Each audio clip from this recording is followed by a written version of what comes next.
If you do have any questions, feel free to put them in the chat box.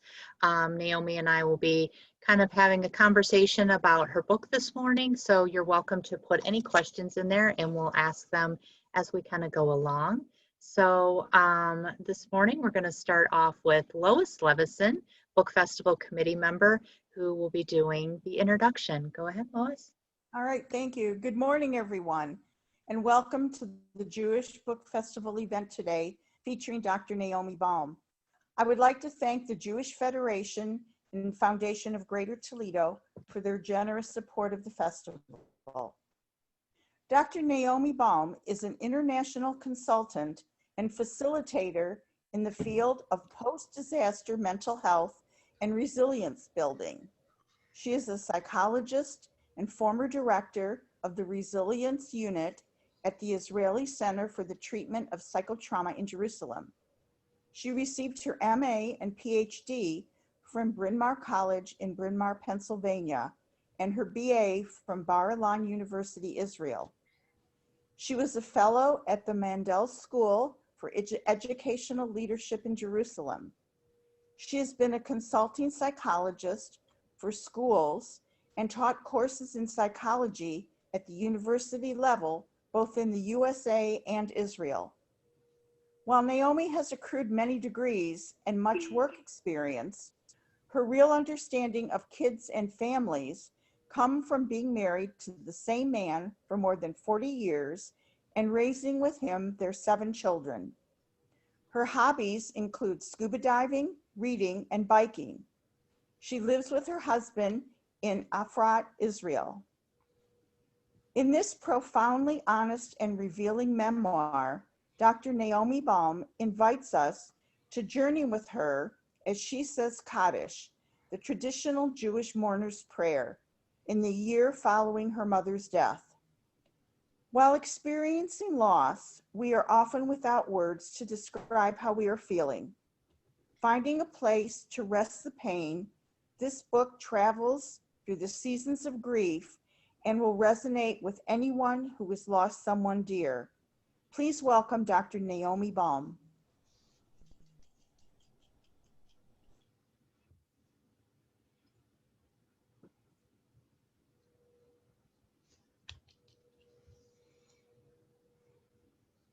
Unmute. There we Sorry. go. Okay. Sorry about that. Thank you for that lovely introduction. It's a pleasure to be back in the Buckeye State. I was sharing with Stephanie and Lois that we spent many wonderful years in Cleveland, Ohio, not too far from you folks. And this Zoom is actually quite remarkable, that with, you know, the ease of being able to visit you in your living rooms and studies and kitchens and wherever you are, and share with you a little bit about the process of writing this book, why I wrote this book, and some of the things that I learned both about myself and about Kaddish, and also about the mourning process. So as Lois said, I am a psychologist, and I've been a psychologist for many years. And one of the topics that I often deal with is grief and bereavement. And I work with families that have lost family members, mostly through traumatic loss, because my field of expertise is trauma and resilience building. But no matter how much I may know professionally, nothing really quite prepares you for that personal loss. And despite the fact that my mother was ailing and failing for the year before her death, I think I reacted like most people react when they lose a parent. And that is, you know, at first you kind of feel very ungrounded. You're not sure which end is up. You're not, the world feels like a very different place. And I chronicled that year, and in the Jewish tradition, we do have that year of mourning. I chronicled it mostly for myself to help me process what I was going through. At the end of the year, I realized that probably what I had was a short book, not a long book. but a short book that combined both my personal experiences and also what I infused with it is some psychological perspectives about mourning in general and the Jewish way in death and mourning. And using Kaddish as the vehicle, because for me, saying Kaddish for my mother really is what was the, I guess, the chain or the thread, that would be the right word, the thread that kind of followed me through the entire year. So what I wanted to share with you in the beginning, is, well, first I'll share a picture of my mother with you. My mother, there's my mom, when she was young, before I really knew her. And that's the mom that I remember most clearly. She passed away, it's now about almost 4 years. We're going on 4 years. She passed away in her home, in her own bed. We were really most fortunate in this day of modern interventions and hospitalization and all the rest. We were really very fortunate that we were able to keep her home and keep her comfortable, and that none of us nor she had to go through that trauma of a medicalized death. So she passed away on a Sunday morning, the same Sunday morning that one of our grandsons was having his circumcision ceremony, at about the same time, as a matter of fact. And interestingly enough, we knew she was going to leave this earth. She was in a coma already for several days, and we were sure that on Thursday or Friday or Shabbat she was going to pass on. But she held on until the moment that my sister-in-law came in and told her the name of the new baby, the baby's new name. And then she breathed her last breath. It was like she was holding on to hear. And they named the baby, his name is Zohar Chai. He was born, his circumcision ceremony was on Lag BaOmer, which is a Jewish holiday celebrating Rabbi Shimon Bar Yochai, who was considered the author of the Zohar. And his second name, Chai, my children decided to name in honor or in memory of my mother. My mother was really between life and death at that point. It was clear that she was going. And even though in the Ashkenazi tradition, we don't usually name after people who are still living, they felt that that was appropriate to call the baby Zohar Chai, because Chai, of course, means life, and my mother's name was Chaya. So that was a beautiful tribute to her. So we had on the same day both a birth, well, a circumcision, and a death, my mother's passing. And you can imagine that that was quite a day. In Israel, we bury people very quickly. So we were able to organize, it's considered a great honor to be buried before, within hours of passing. And we were able to inter my mother before sundown on Sunday. And I was quite caught up with the eulogy that I was to give, and didn't think for a moment about saying Kaddish. The idea of saying Kaddish really did not cross my mind. As I share in the book, I have grown up in the Orthodox tradition in Judaism. Women don't have much of a voice within traditional services.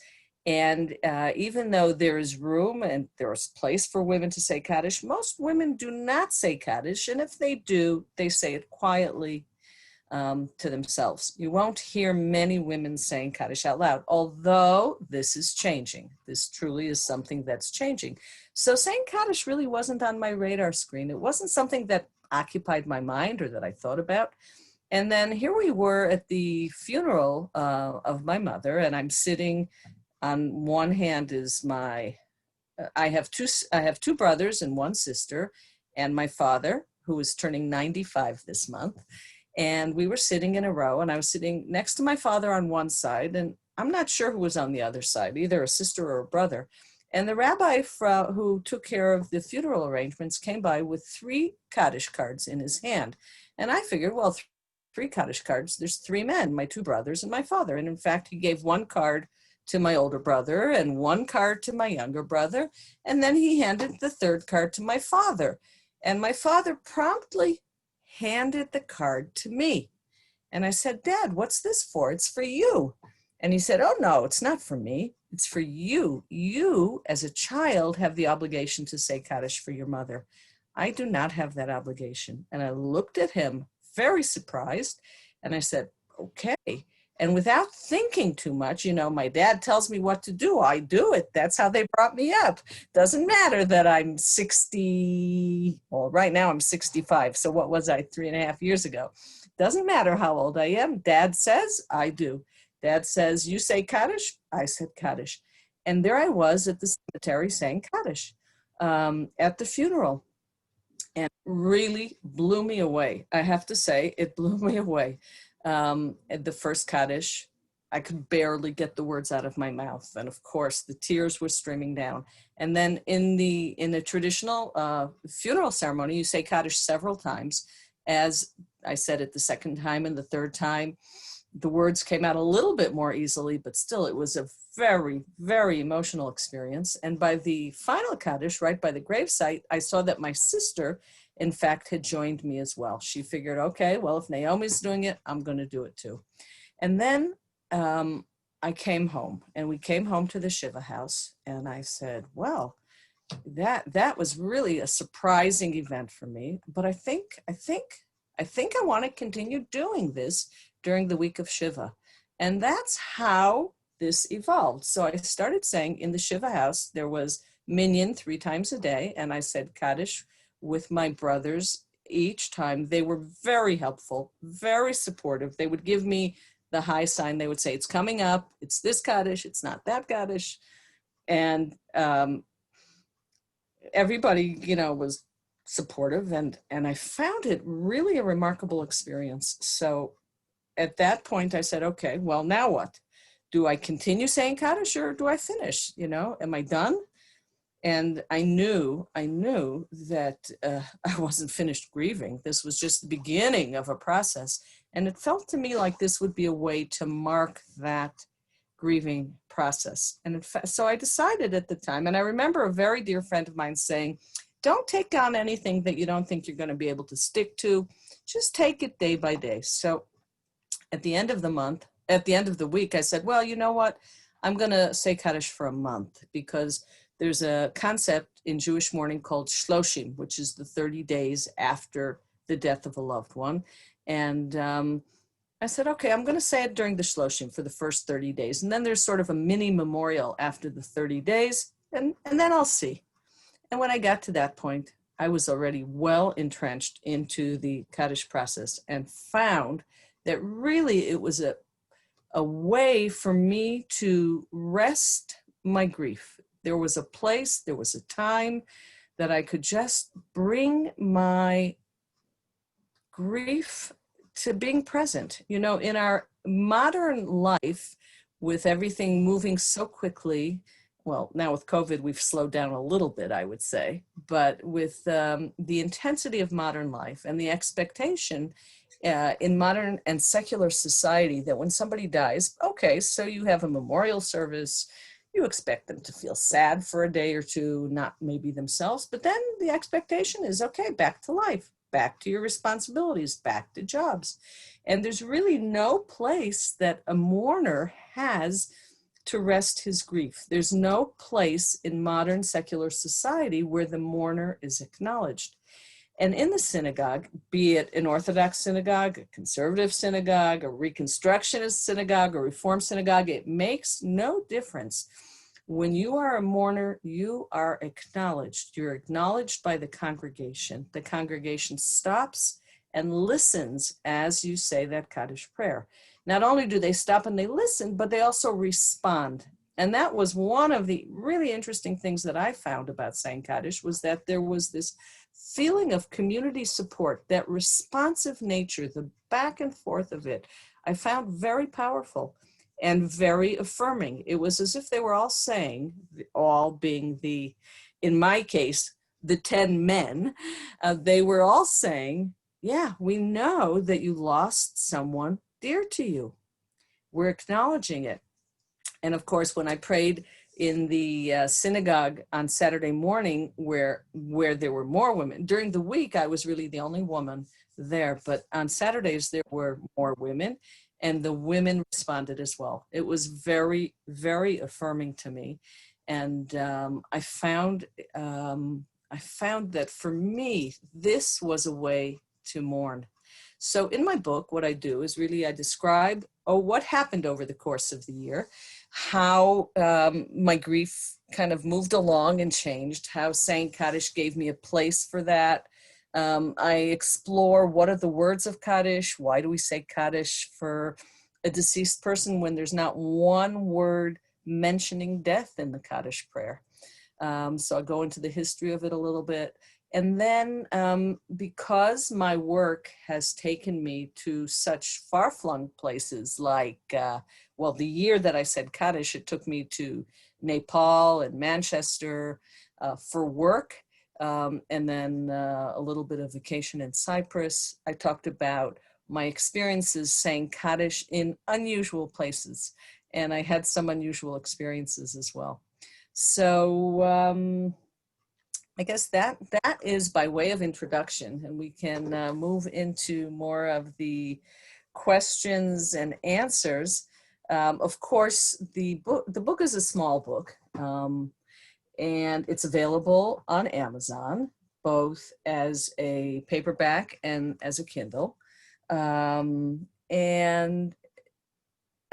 think when I think about who would appreciate reading this book, so first of all, people who have lost loved ones. One of the things I noticed when I was in that place, that's the only thing I wanted to read about. I wanted to read about death. I wanted to read about mourning. I wanted to read about Kaddish.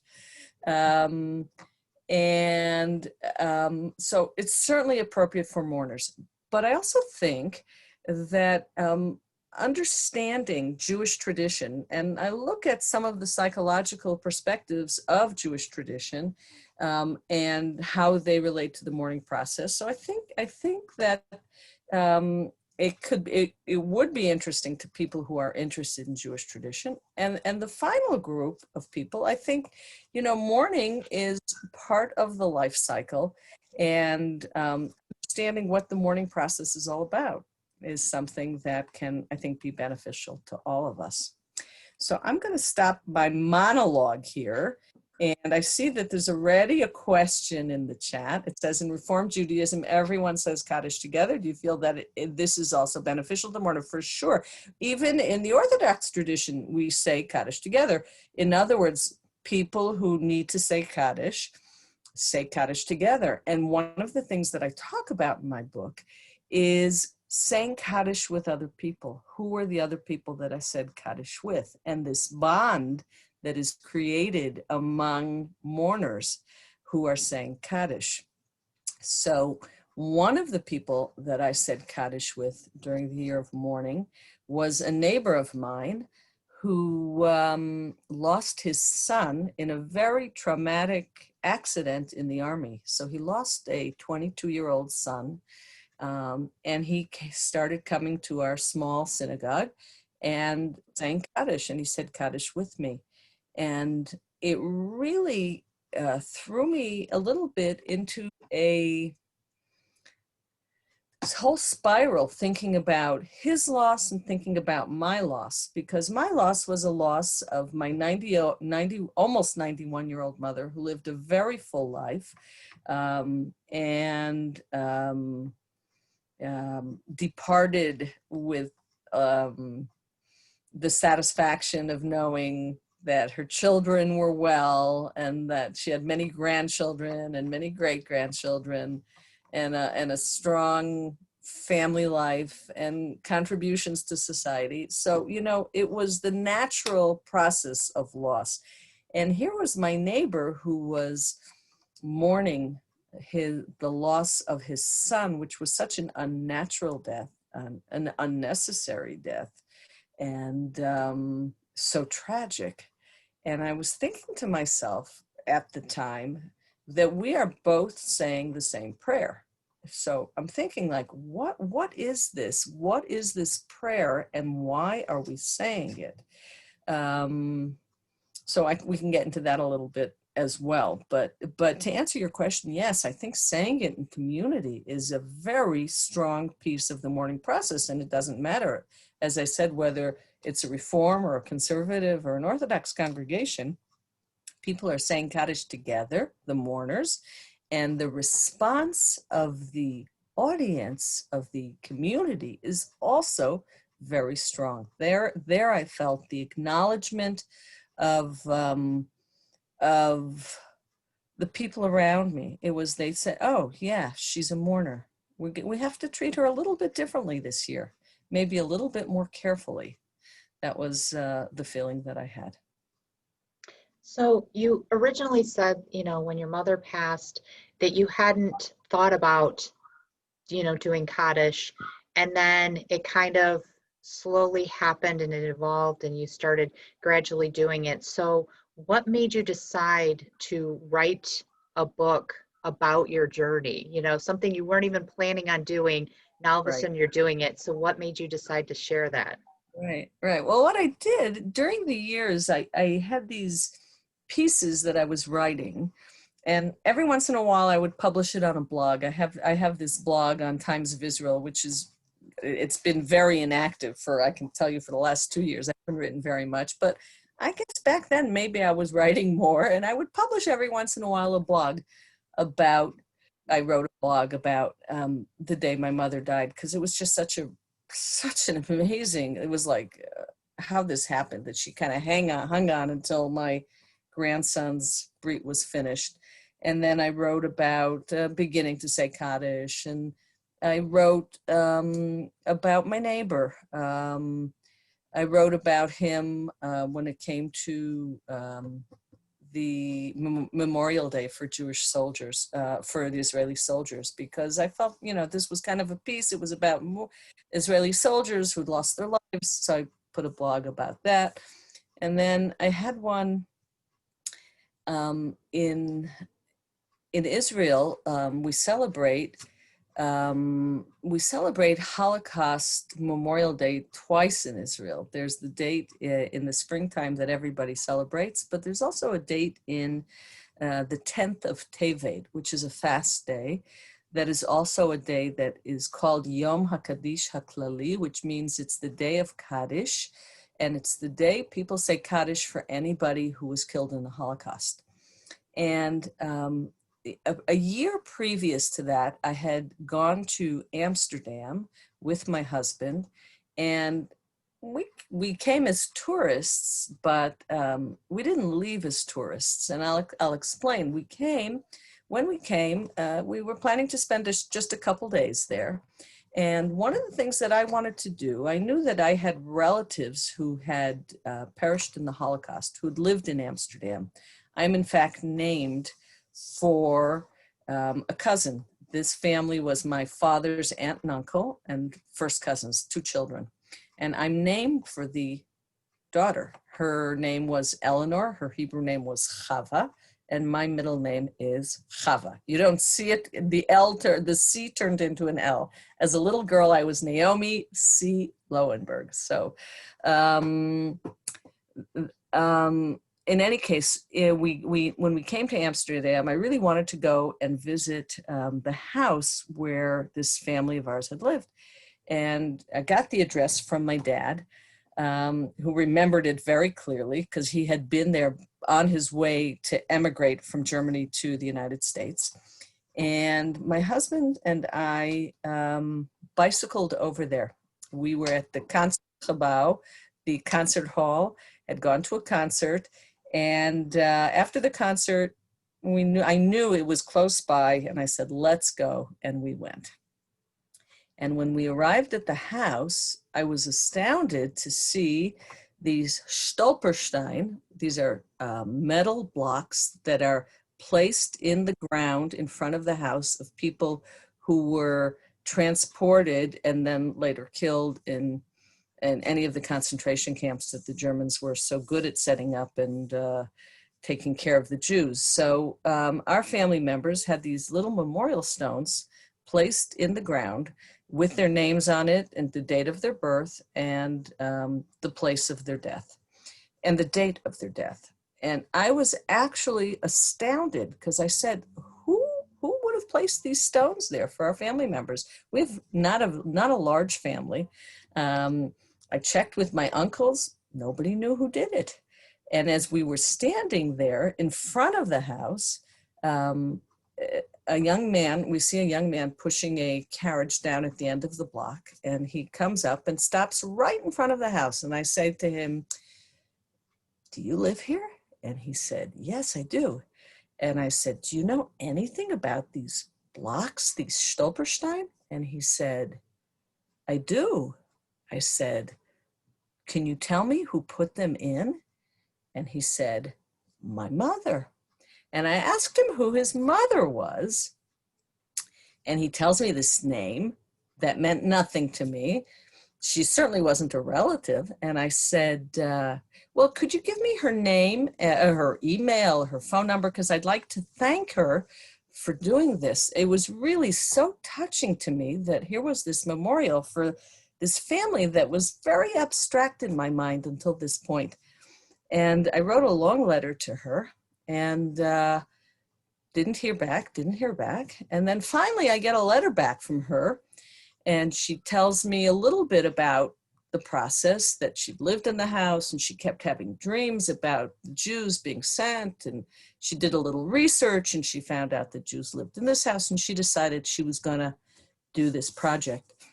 And at the very end of the letter, she says, "And the next time we come to Israel, when my husband conducts the symphony, I'll give you a call. I'll give you a ring." So I look up her name, and her name is Altje van Zweden. Her husband is Job van Zweden. And those of you who know music know that he is the musical director now of the New York Symphony Orchestra. So this woman, who is an amazing woman, who I later met several times, really had kind of put herself out to memorialize our family. And coming back to the book in Kaddish, I don't go through the entire story in the book about that I just told you. That's kind of a backstory. But going on this day of National Kaddish, when everybody says Kaddish for departed people who perished in the Holocaust, I said Kaddish not only for my mother, but also for my namesake, for the person I was named for Chava, and for her brother, and for her two parents. And it was really very, very meaningful to me. Very, very special, very meaningful. And since that time, I actually say Kaddish for them on this day of Kaddish. And I never would have done it before had I not been saying Kaddish for my mother. So so in this book, I really kind of go through the journey. And I decided to share it because I thought there were enough interesting pieces to it.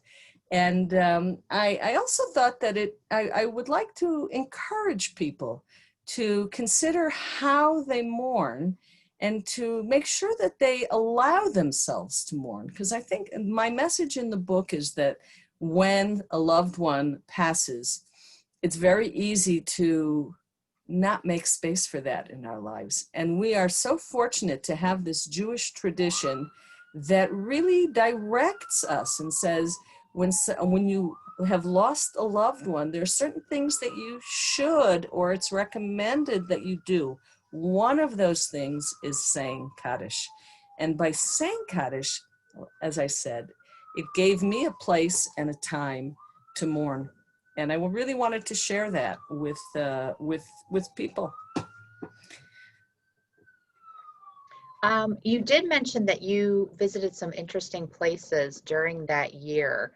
Was there any that stood out that you said Kaddish at these places, and how was it received? So one of the interesting places I said Kaddish was in Manchester, England. I came to Manchester. They had a terrible terrorist attack in a big music arena. The name of the singer was Ariana Ariana some. Grande. Yeah. Yeah, thank you. Yep. Ariana Grande. Yep. And it was her Dangerous Woman tour. Mhm. It was very dangerous for the people who went to that arena that night, because there were a lot of people killed. It was a terrorist attack, and Manchester was pretty much reeling after the attack. It was totally not on their radar. Totally. That's pretty much what happens in all terrorist attacks, except like in Israel, when we were having them every other day, it was definitely on our radar, and here it was not on their radar. So a friend of mine asked if I would come in and do some work with the community and with some of the mental health professionals, sharing what we have learned in Israel about trauma and resilience. This was about 6 or 7 weeks after I lost my mother. And I was really getting into Kaddish, and I kind of went back and forth on it. And I said, well, it's Manchester. I know they have a big Jewish community. I should be able to find a place to say Kaddish. I think it'll work out. I'm going to do it. And in fact, this friend of mine who asked me to come was running a very small organization at the time, and with very little funds. And he said, I'm going to put you up at somebody's house. I don't have money to put you up at a hotel. I'm going to put you up at somebody's house. Is that okay with you? And I said, yeah, sure, it's fine. It's actually interesting because, you know, that way you get to know the people, the community. That's much more interesting than a sterile hotel. Well, he put me up in the home of a lovely, lovely, lovely lady who really opened her home and her heart to me. And she picked me up at the airport at 2 a.m. And the first thing I said to her is, listen, I've just lost my mother and I'm saying Kaddish for her. Is there a minyan in your neighborhood? So she laughed and she said, are you kidding? There's a minyan like every other block in my neighborhood. I don't think most women say Kaddish at these minyanim, but there's definitely a minyan. And she said, as a matter of fact, my husband goes to synagogue every morning at 7 a.m. And I'm not even sure if there's a women's section. This is clearly a very, very Orthodox community. I'm not even sure there's a women's section in the synagogue because I don't go. So sure enough, I wake up the next morning and I go to, yes, there is a women's section. I go with her husband and 2 sons. It's a 2-minute walk from their house, and it's in a house. It's what I would call a shtibel being a very small minyan in a house. So the men go through the main front door and they show me there's a code. They punch the code and they let me into the what it was like a stairwell, and they said it's up there. So I walk up the steps, and you know, I know there's not going to be any women there because it's a weekday morning, it's a shtibel, no women. That's kind of like the place where I was davening. So I go up the steps and I look into the room, and I see a room that looks like a library room. It's lined with books, and there's a table down the middle and chairs. I don't see any synagogue. And I thought, well, maybe it's on the other side of the stairwell. I look on the other side of the stairwell, there's a tiny bathroom. So that's all there is. So I go back to this room and I'm looking around. I'm thinking, well, where is the synagogue? And then I hear some mumbling all the way at the front. So I start walking on the carpet all the way to the front, getting closer and closer to what appears to be a little bit of noise. And I'm looking around and I'm saying, well, where is this synagogue? And then I look down and I see that there is a little grate, really a little grate, like the size of my laptop computer, maybe. And it's covered over by a flap of a carpet. And so I pick up the flap of the carpet and I can kind of see a little bit and hear a little bit. It kind of reminded me of the shul. I don't know if any of you have been to Prague to the Alt Neuschul, where women were really in a separate room, totally separate room. And there was like this tunnel that you could kind of look through and sort of hear the service. So that's what that was like, sitting up there. And in the beginning, I was really incensed. I thought, this is terrible. This is the way they treat women. And then I thought, well, to heck with it. What do I care? I'm just thankful that I have a minion that I can say Kaddish. But then I thought to myself, as I'm sitting really right on top of the hole, which was right on top of the Chazin's head, I thought to myself, gee, I wonder when I say Kaddish, I said it awfully loudly. I wonder what they're thinking down there. I wonder whether they hear it and whether they think that this is a voice from heaven saying Kaddish. In any case, I called this chapter Kaddish in a Bikini. And the reason I called it Kaddish in a Bikini is because I had obsessed a little bit about what I was going to wear in this community. I knew it was a very Orthodox community. You don't see me, but I'm wearing jeans and I don't cover my hair and I look pretty normal and average. And I was obsessed. Well, I'm not wearing a wig. And I did bring one dress with me. I had a teeny suitcase. I brought one dress with me for Shabbat, but I didn't want to wear my Shabbat dress every day. So I just wore my pants and I had a shirt, kind of a tunic. And I thought, well, I'll just wear that. Meanwhile, I'd obsessed about this. And I thought, as I'm sitting there, I laughed to myself. I said, really made absolutely no difference what I wore there. I could have been wearing a bikini for all anybody knew. So I called that chapter Kaddish in a Bikini. So that was an interesting story. It was very much. So the pandemic's been going on for, 8, 9 months now. What can your book offer for those who have suffered a loss during this time? Yeah, so I think one of the very heart-wrenching parts of this pandemic is that people have had to um, both it has to do really with loss and bereavement around, surrounding the pandemic. So people who had to send loved ones to the hospital and couldn't visit them and be with them in their last moments, it's heart-wrenching. And the very tiny funeral services, and more than the funeral services, I think the missing out on the Shiva, the comforting of the mourner, which, across the Jewish spectrum, people have Shiva, whether they, secular Jews, affiliated Jews, people know what Shiva is and understand the importance of comforting mourners, being with people who are mourning immediately after the mourning. And during the pandemic, we haven't had that opportunity. It's been greatly curtailed. So there are there are some substitutions. There's phone calls and there's Zooms, and sometimes people do make visits and it's outdoors and whatever, but it really doesn't replace that Shiva. And then there's the problem of saying Kaddish. Where do you say Kaddish? And yeah, I know a lot of these congregations have Zoom services and people are saying Kaddish on Zoom, and that is a possibility and an option. But one of the options that I discovered that I think can be helpful to mourners is that there's a Kaddish called the individual Kaddish. And this is something that I discovered before I went to Nepal. I was doing a building resilience project in Nepal, and the final trip, the final piece of the project was supposed to take place in September. And I really debated. I knew in Manchester, I was pretty certain I'd find a minion, but I was quite certain that in Kathmandu, I wouldn't find a minion except possibly on Shabbat at the Chabad.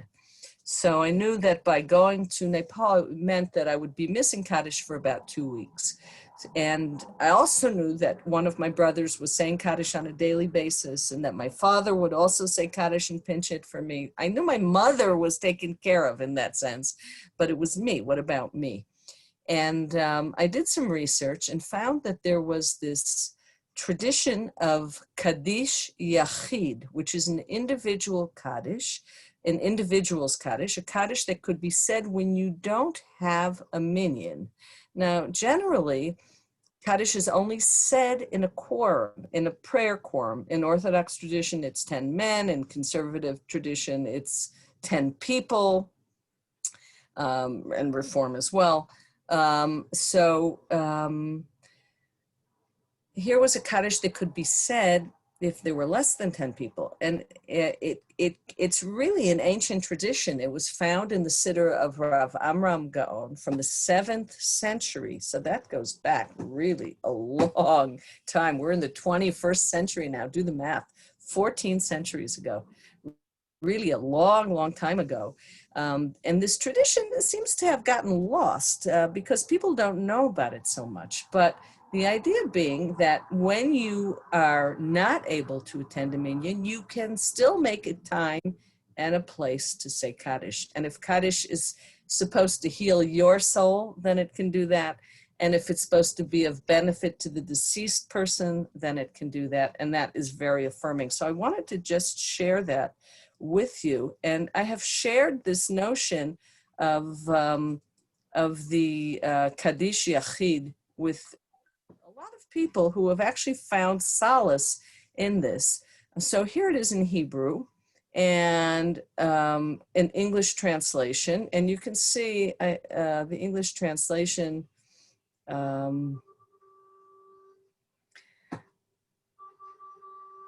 is a translation that I worked on. And it is, you can see from the words that it is not so different from the regular Kaddish. It is that may his name be magnified and sanctified.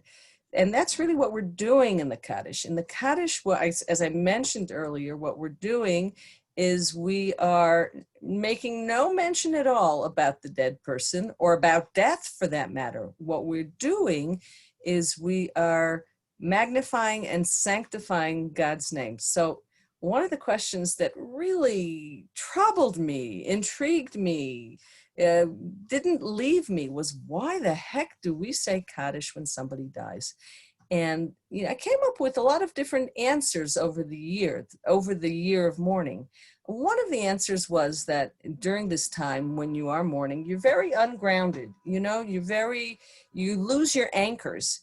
And the Kaddish kind of throws you an anchor. It kind of reminds you that maybe God is in charge. Maybe he is really moving and maybe he really is the one in charge, the supreme being. And if we acknowledge that and we allow that into our consciousness, it can give us a great deal of comfort to know that we are not alone and that there is somebody sailing the ship. Additionally, the last few words of the Kaddish, which we say in the regular Kaddish, you don't say it in the Kaddish Yachid. The final words of the Kaddish, which is Oseh Shalom B'Mo'amav, it's the words that are in Hebrew. Most of Kaddish is in Aramaic, which is interesting in and of itself. Makes it a lot harder to say, even for Hebrew speakers. Very unfamiliar words for most of us. Final words, Oseh Shalom B'Mo'amav, Hu Yaseh Shalom Aleinu, V'al Kol Yisrael, and some people say V'al Kol Ha'olam, V'imru Amen. So that's very beautiful. It's the blessing that peace, he who makes peace in the world, may he bring his peace upon all of us, all of Israel, all of the world, and may that peace descend upon us. And for me, that was like a way to kind of bless myself, to kind of a balm for my soul, and a way also to bless the congregation and bless the people all over the world. It kind of reminded me of the Buddhist prayers, where you kind of first bless yourself, and then you bless your community, and then you send the prayers out to the world. So I found that to be very meaningful. And I think this notion of the individual Kaddish is something that can really help people during this time of COVID-19. How did the process of saying Kaddish change you? So I think it gave me a much better understanding of the sacrifices that people make to get to synagogue every single day. That's one thing. My understanding and my appreciation of the steadfastness of people who make it their business to be in Minyan every single day. My esteem for them rose tremendously. And the notion, during that year of saying Kaddish, I definitely felt closer to God. I really did. And I really debated about whether I would continue going to prayer service on a daily basis. I decided against it for a whole variety of reasons, including the fact that women are not counted in a minyan. And it really made no difference to that minyan whether I was there or not. There was something about that that really rankled somewhere deep inside of me. I decided that I wasn't going to go to prayers every single day. It's interesting because this year, as part of my New Year's resolutions, I usually do them, my New Year's resolutions at the Jewish New Year, Rosh Hashanah. And this year I decided I'm not a very good prayer person, actually. I'm not such a good davener. I decided that I was going to try to say the mincha service every single day. So I'm working on that. And I very often, now that because of COVID-19, we have a mincha minyan in our park, which is 1 minute from my house. And I very often join in at that mincha service. So I've kind of gone back to a daily prayer service, which is really kind of an interesting thing. I think the way that saying Kaddish, it gave me an amazing appreciation for the great wisdom there is in a lot of our tradition. So much of the tradition we take for granted. Many of us have grown up within it. Sometimes we find it binding. Sometimes we find it liberating. But the great wisdom that there is in this tradition was something that my appreciation for that really grew. Is there any projects you have that you're working on currently, or anything we can look forward to coming up from you? Well, that's a great question. Thank you. Big book right behind me. It says Is Resilience. And it's a new book that I just published with my wonderful co-author, Michael Dixon from Stand With Us. Many of you may know that organization.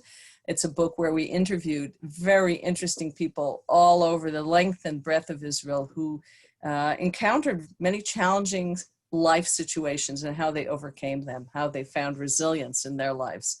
So the subtitle of the book is What Israelis Can Teach the World. And it's really just come out. Amazon is finally sending it out. So you can get that book on Amazon as well. It's called Is Resilience. But both the Kaddish book and that book are available, as well as a previous book I wrote on my journey through breast cancer. So. Wonderful. Well, I'd like to thank everyone for joining us this morning. Thank you to the Toledo Federation and Foundation for supporting the book festival. And a big warm thank you to Naomi for joining us all the way from Israel, which is exciting. Even though we have the pandemic and we're doing all these events virtually, we're able to bring in authors from around the world. So we're super excited about it. So thank you, Naomi, for joining us. And we would like to, say thank you, and everyone have a good day. So thank you for joining us. Great. Thank you. Thank you for hosting me. Have a wonderful day. And visit me if you do read my book and you enjoy it. So leave a review on Amazon. That would be great. Would love to hear from you. That was very interesting. Thank you. Thank you. Bye-bye. Thank you. Bye.